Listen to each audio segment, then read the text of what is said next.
Major गौरव आर्या को missile से बांधकर इसराइल भेज दो। ये नाम का मेजर है, इसने आज तक एक भी जंग नहीं लड़ी। ये अपने साथ भारत को भी ले डूबेगा। भारतीय दिफाई तज्जियाकार फट पड़े ऑपरेशन सिंदूर में कि भारत ने और ताली बजा बजा के कर लिया कब्जा इस्लामाबाद, अब कराची, और अब थोड़ी देर में वहां के मेजर कमांडर जिनके साथ ट्रंप डिनर करते हैं, जिनके साथ लंच करते हैं, उन्हें गिरफ्तार कर लिया।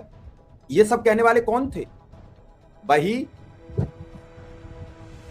आर्या साहब, जिन्होंने कहा कल एक टीवी डिबेट में कि इजराइल तो मेरा छोटा भाई है। अच्छा, उनका गुनाह भी हम कैसे माने? जब हमारे प्रधानमंत्री वहां मदरलैंड और फादरलैंड का जिक्र करते हो तो फिर कोई तो भाई मान लेगा। और जब भाई मान लेगा, और उस पर जो ईरान का वाणिज्यिक दूतावास है हैदराबाद में, उन्होंने जो कमेंट लिखा है उसे पढ़कर अब भारतीय लोगों का तो शर्म से सिर झुक जाएगा। जब पहले दिन अपने जहाज वहां से रिलीज हुए होर्मुज से, तो क्या कहा था ईरानी विदेश मंत्रालय ने कि हमने भारत सरकार के लिए नहीं, जो भारतीय, जो भारत के नागरिक हमारे प्रति सिंपैथी रखते हैं, हमारे साथ हैं, ये गैस और तेल के टैंकर उन्हें जीवित रखने के लिए हमने भेजे। इतनी बड़ी बात कहने के बाद भी भारत के कुछ लोग हैं जो सवाल खड़े करते हैं। कल तो ट्रंप से 40 मिनट बात हुई है, क्या हुई है? अब तक तो आधिकारिक घोषणा नहीं हुई। अब तो ट्रंप ने नहीं कुछ लिखा। प्रधानमंत्री मोदी भी राहत महसूस कर रहे होंगे, कहीं अंदर की बात न लिख दे तो समस्या उत्पन्न हो जाए। लेकिन मैम, जो वीडियो वायरल है और उस पर जो ईरान के दूतावास ने जो कमेंट लिखा है, उसे आप कैसे देख रही हैं? जी देखिए, ये जो इस तरीके के जो आपने बताया मेजर गौरव आर्या, ये मेजर गौरव आर्या एक दक्षिणपंथी और मोदी के घनघोर समर्थक, और ये जब तक यूट्यूब पे अपना चैनल नहीं चलाया था, उससे पहले ये मेन स्ट्रीम मीडिया के चैनल्स पे जैसे टाइम्स नाउ वगैरह पे मोदी समर्थक के तौर पे या भारतीय जनता पार्टी के एक अघोषित जो होता ना दक्षिणपंथी चिंतक के रूप में आया करते थे, और वहां भी इनका यही रवैया रहता था। लेकिन जो इन्होंने कल किया, इन्होंने टाइम्स नाउ पे जो अभी नई जो विवाद खड़ा हुआ है, वो विवाद खड़ा हुआ है कि ये टाइम्स नाउ पे वहां बोल रहे हैं, वही जैसे आपने बताया ताली पीट पीट के, और बोल रहे हैं कि हाँ, इजराइल हमारा फादरलैंड है, और पाकिस्तान की महिला पत्रकारों से भिड़ रहे हैं, उनको कह रहे हैं कि हाँ है हमारा पाकिस्तान वो, और इजराइल हमारा भाई है, हमारा भाई है, और हम चाहते हैं कि वो 50 तो बम गाजा पे गिराए और 100 बम ईरान के ऊपर गिराए। अब अगर सरकार के समर्थक लोग, क्योंकि देखिए ईरान के जो वाणिज्यिक दूतावास है, उन्होंने ये ट्वीट इसलिए रिट्वीट किया है, इस पे ऑब्जेक्शन इसलिए उठाया है कि उनको मालूम है कि ये मेजर गौरव आर्या कौन है। मैं इसके बारे में आपको बताती हूँ अभी कि ये पहली बार पंगा नहीं ले रहा है ईरान के साथ, ये पहले भी ले चुका है। तो वो जो है उन्होंने इसलिए इसका ऑब्जेक्शन लिया है कि ये मेजर गौरव आर्या सरकार का आदमी है, उनके ही लिए काम करता है, और ये जो बोल रहा है वो वास्तव में भारत सरकार का जो दिमाग में चल रही हैं चीजें, उनको बोल रहा है ये। अब मेजर गौरव आर्या इस तरीके की बदतमीजियां कर रहे हैं और बोल रहे हैं कि ईरान के ऊपर 100 बम गिराए और इजराइल हमारा फादरलैंड है, उस फादरलैंड को जस्टिफाई कर रहे हैं। तो आप समझ सकते हैं कि ऐसे में आपको जो हरमुज थे, आपने जो जिक्र किया कि उन्होंने हमें गुडविल में कि भारत की जनता हमारे साथ है, इसलिए हम उनको दिक्कत नहीं होने देना चाहते हैं, इसलिए उन्होंने गैस के टैंकर रिलीज कर दिए वहां से। लेकिन आइंदा आपको लगता है कि क्या इस तरह की बातें सुनने के बाद ईरान की जो एम्बेसी अपने घर वापस भेजेगी ना इस खबर को कि वहां इस तरह का हमारे खिलाफ चल रहा है अभियान, तो लिहाजा कोई कंसेशन ना दिया जाए। फिर कहते हैं कि मोदी जी, हम भारत था इसके लिए तो सही कैंडिडेट मध्यस्थता करने के लिए। मतलब इस तरीके की आपकी फादरलैंड तो आपका इजराइल, और गालियां आप दे रहे हैं इजराइल को, और अभी भी ऑनलाइन दे रहे हैं। ये कल की ही बात है। जबरदस्त एक्स के ऊपर बहुत जबरदस्त तरीके से इसकी बहस चल रही है इसी मेजर गौरव आर्या के ऊपर। और ये मेजर गौरव आर्या शिव कुमार जी पहली बार नहीं है। आपको ध्यान होगा ऑपरेशन सिंदूर के दौरान जो वहां के जो ईरान के जो विदेश मंत्री थे अब्बास अरागची, वो उस दौरान पाकिस्तान आए पहले, और उसके बाद वो इंडिया आए। और वो जब इंडिया में थे उस वक्त ऑनलाइन ये मेजर गौरव आर्या कह रहा था कि ईरान से सुअर आया हुआ है एक, और उसने टीवी के ऊपर सुअर की वो अब्बास अरागची की फोटो के ऊपर पिग लिखा, सुअर लिखा। उसका भी इतना ही कठोर तरीके से संज्ञान लिया था ईरान की सरकार ने, और बाद में मोदी सरकार को माफी मांगनी पड़ी थी, लेकिन साथ ही ये कहा था कि ये भारत सरकार का आदमी नहीं है, ये तो कोई प्राइवेट इंडिविजुअल है, इसके कहने को आप भारत सरकार का मत ना माने। लेकिन वो व्यक्ति जिस तरीके से भारत सरकार के बारे में ठोक ठोक के जो वो बोल रहा था आपने ऑपरेशन सिंदूर के दौरान कि कराची एयरपोर्ट पकड़ लिया, आसिम मुनीर को पकड़ लिया है और ये कर लिया है वो कर लिया है, तो उससे साफ पता चलता है कि कौन से चैनल पे आप बैठे हो और क्या बातें बोल रहे हो। तो आप जो हैं देश के जो कुछ अगर कोई प्रोस्पेक्ट्स बनते भी होंगे तो आप उसको सबको ध्वस्त करने में लगे हुए हैं। एक तो जो ये इनके राइट विंग के जो चैनल्स हैं, इनके ना तो जैसे मेन स्ट्रीम मीडिया में लगाम नहीं है, ऐसे यूट्यूब पे भी इनके ऊपर लगाम नहीं है। इनका काम ही है दिन भर लोगों के सेंटिमेंट्स को भड़काना। और आप जो बहस कर रहे हैं उन पाकिस्तान की महिलाओं से, पत्रकारों से बहस कर रहे हैं और उनको कह रहे हैं कि हाँ हमारा भाई है, हमारा भाई है, हमारा भाई है। तो आपके जो मोदी जी कह के आए थे फादरलैंड है, और उसकी यहाँ आलोचना हुई थी कि इजराइल हमारा फादरलैंड कैसे हो गया, तो आप ही लोग इस बात को डिफेंड क्यों कर रहे थे कि मोदी जी ने ऐसा नहीं कहा और मोदी जी ने वैसा नहीं कहा। अरे भाई आप कह रहे हो इजराइल हमारा भाई है, तो भाई फादर से जो पैदा हुआ आपके फादर से, वो आपका भाई लगेगा ना, तो इसका मतलब मोदी जी सही कह रहे थे। तो और इसका मतलब ये भी है कि आज भी इजराइल के पक्ष में खड़े हैं।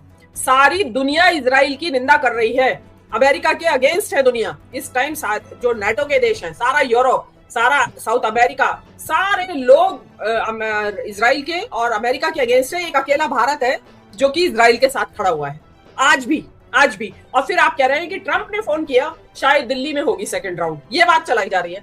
मतलब दिल्ली में सेकंड राउंड वार्ता होगी, ईरान के लोग यहाँ आएंगे, जो कि आप उसके विदेश मंत्री को सुअर कह रहे हैं, और अब आप कह रहे हैं कि इजराइल आपका भाई है और आप जो है चाहते हैं कि इजराइल जो है 100 बम बरसाए इनके ऊपर, ईरान के ऊपर। तो आप जो इस तरीके की बातें जो कर रहे हैं, तो वो बातें जो है आप भारत के जो मोदी जो हैं वो पहले ही एक दुनिया की नजर में एक बहुत बड़े विलन बन गए हैं। कैसे कि जिस दिन ईरान और इजराइल की जंग छिड़ी, उससे एक दिन पहले मोदी जी इजराइल की यात्रा पर थे और वहां की जो संसद है वहां पर ताल ठोक के कह रहे थे कि हम पूरे तहे दिल से, पूरी तरीके से, होल हार्टेडली इजराइल का समर्थन करता है भारत।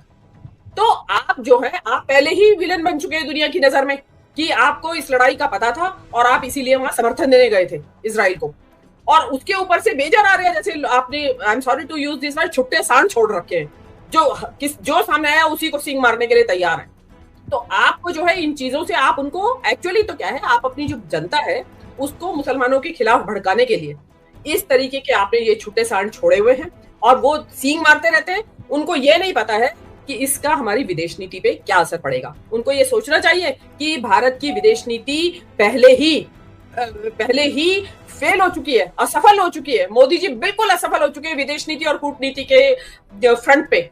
और आप जैसे लोग बजाय उसको कुछ संवारने के, कुछ अपनी रास्ता निकालने के, आप आप इस तरीके की बातें कर रहे हैं। ईरान जिसको की दुनिया ने लोहा मान लिया है, जिस ईरान का दुनिया जिसके साथ खड़ी है, चाइना, रशिया, यूरोप को सब कंट्रीज खड़े हैं, सब ने मना कर दिया है कि नहीं, हम ईरान के ऊपर हम हमला करने के लिए आपके साथ नहीं जाएंगे। आप उस देश को कह रहे हो कि हम तो चाहते हैं इजराइल उसके ऊपर 100 बम फोड़े। आप वीडियो वायरल है, वो कल टाइम्स नाउ पे ये चीज कह रहे थे, और वो वीडियो भी जिसमें कि वो विदेश मंत्री को ईरान के सुअर कह रहे थे, वो वीडियो भी आप यूट्यूब पे देखेंगे तो आपको मिल जाएगा। तो ये जो इस तरीके के लोग हैं, जो मोदी जी ने जो इस तरीके के लोगों को खुली शह दे रखी है, उनको लगाम लगाएं। आपके यहाँ ऐसे ही आईटी सेल के लोग हैं। अभी ट्रंप जो है यहाँ पे मोदी जी को कॉल कर दे तो आप 2 मिनट में आप मास्टर स्ट्रोक हो जाता है, 2 मिनट में ट्रंप भी बढ़िया हो जाते हैं आपके लिए। अभी ईरान वालों ने टैंकर भेज दिया तो आप कह रहे हैं कि देखो जी, ईरान से तो हमारी दोस्ती है। तब कहाँ दी आपकी? तब तो आपने गालियां नहीं दी ईरान को, जब उन्होंने आपके लिए टैंकर रिलीज कर दिए, और आज आप ईरान के लिए गालियां दे रहे हैं। इससे ये पता चलता है कि देखिए शिव कुमार जी, ये जो सरकार है, जो न्यूज यूट्यूब चैनल्स कुछ समझदारी की बात कर रहे हैं, कुछ आपको सही रास्ता दिखा रहे हैं, उनके ऊपर तो आप तरह तरह के कानून लाने की तैयारी कर रहे हैं। लेकिन ये इस तरीके के जो छुट्टे सांड आपने छोड़ रखे हैं, गौरव आर्या जैसे, उनके ऊपर आप लोग किसी तरह की कोई पाबंदी, किसी तरह की कोई रोक टोक, वो कोई उनके लिए कानून है या नहीं है? वो अपने चैनल पे तो बोलते हैं अनर्गल। वो नेशनल जो चैनल्स है, टाइम्स नाउ बड़ा चैनल है, और क्योंकि टाइम्स नाउ के जो मालिक है अर्नब गोस्वामी, वो अनाप शनाप बोलते हैं, तो इसलिए वो विदेशों में बहुत ज्यादा देखा जाता है उनका चैनल कि ये क्या बकवास करेगा आज, और वो उन्होंने करने दी और वहां पे हो रही है बकवास। वो जो एंकर बैठी है भारत की, वो बिल्कुल चुप बैठी है, वो रोक नहीं रही है मेजर आर्या को कि आप जबान संभालिए, आप रोक के बोलिए, नहीं, क्योंकि फिर वही बात आती है, क्योंकि उन एंकर्स ने सुपारी ली हुई है और आप कितना भी कर ले, आप चुप लगा के, मोदी जी चुप लगा के बैठ गए इस सारे युद्ध में। उन्होंने सोचा कि ये बेस्ट पॉलिसी है और इन जो छुट्टे सांड छोड़ रखे, इनके जरिए वो विदेश नीति को साध रहे हैं अपनी। और देखिए, आधे से ज्यादा नुकसान इन्हीं लोगों के कारण होता है। वो जो इन्होंने ऑपरेशन सिंदूर के दौरान हल्ला मचाया हूटर बजा बजा के कि कराची एयरपोर्ट ध्वस्त कर दिया गया है, आसिम मुनीर को बंधक बना लिया गया है, लाहौर पहुंच गई है भारत की फौज, उसकी वजह से शिवपाल जी आज तक मजाक बनता है भारत की ये मीडिया का, न्यूज मीडिया का। और कोई उसके बाद भी, आप देखिए, सरकार को दुनिया भर के लगाम आप जैसे यूट्यूबर्स के ऊपर लगाना चाहती है सरकार। आपके जरा सा भी एक शब्द इधर से उधर हो जाए तो उसको स्ट्राइक लगवा देती है ये लोग। लेकिन इस तरीके के मैं तो सबसे पहला भुक्तभोगी हूँ, मेरा तो बंद ही करा दिया गया, जिसको लेके मैं कोर्ट गया हुआ हूँ। ये तो जनता का समर्थन है कि दोबारा लोग जुड़ गए, वरना हमारा तो इन बड़े चैनलों पे तो कोई असर नहीं पड़ता है। एक व्यक्ति, आप ये देखिए कि हमारे साथ धीरे धीरे देश के वो 10 बड़े चेहरे जुड़ते हैं, अपनी बात रखते हैं। एक बाच डॉग यानी भौंकना हम शुरू करते हैं, हम जनता की आवाज बन रहे हैं, भौंक रहे हैं, आप उसे भी नहीं बात करना दे रहे हो, उस अधिकार को रोक रहे हो। क्या आदत बना रखी है आपने? आप उन लोगों को नहीं रोक रहे हो जो बिल्कुल बेमतलब की अनर्गल बातें कर रहे हैं। एंकर का पहला रोल होना चाहिए था कि गौरव आर्या, आप देश की संप्रभुता पर कैसे, आज भी ईरान का विदेश दूतावास हमारे पास है, हमारे साथ ईरान के अच्छे रिश्ते हैं, ईरान हमारे जहाज निकल रहा है, आप ये बात ईरान को कैसे कर रहे हो? इजराइल को आप भाई कैसे कर रहे हो सकता है आप अपनी मानसिकता हो। ये तो ठीक उसी तरीके से हो रहा है जैसे हमारे देश की छवि बिगाड़ने के लिए ये सभी चैनल्स पाकिस्तान से किसी न किसी को पैसे देकर ले जाते हैं, फिर वो चैनल पर बैठ के हमारे देश की गरिमा गिराता है और हम तालियां पीटते हैं, फिर हम बेकाबू हो जाते हैं। तो बुलाते क्यों हो उसे?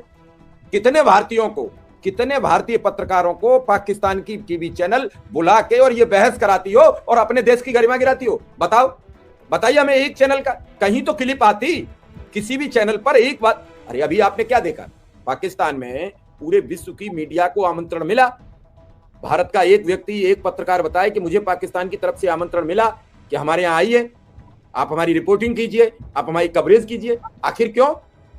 क्यों फिर हमारे चैनल पाकिस्तान के लोगों को बुलाकर हमारे देश की गरिमा क्यों गिराते हैं? क्या इसके लिए आईटी मिनिस्टर ने या सूचना प्रसारण मंत्रालय ने चैनलों को नोटिस दिया? पूरे प्रोग्राम में जब ऑपरेशन सिंदूर चल रहा था, कौन से चैनल पे पाकिस्तान का एक समर्थक नहीं बैठा था? कौन से चैनल पे पाकिस्तान का पत्रकार नहीं बैठा था? हम देश में अपनी बात कर रहे हैं कि ये करना चाहिए, हमारी सेना के लोग बता रहे हैं, तो हमारी सारी लोग जो कमजोरियां वो आ रही हैं टीवी पर कि नहीं आ रही हैं, और उन पर बहस हो रही है।